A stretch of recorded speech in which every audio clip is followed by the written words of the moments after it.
জোরে দেখি। পিতামাতার সাথে ভালো ছেলে ফার্স্ট টাইম আসছে। নিজেকে মানব কল্যাণ ছেলে ফার্স্টই যাচ্ছে।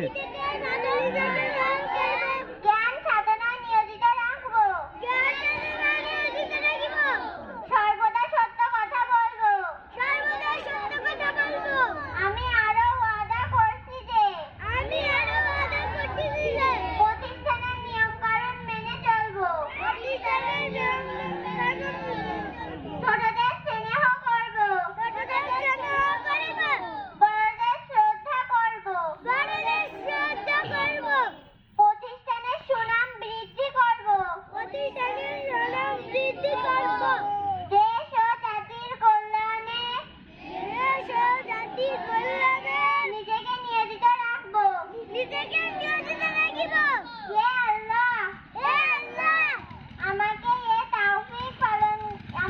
ওয়াদা পালন করার তৌফিক দিন। আমাকে ওয়াদা পালন করার তৌফিক দিন। আসসালামু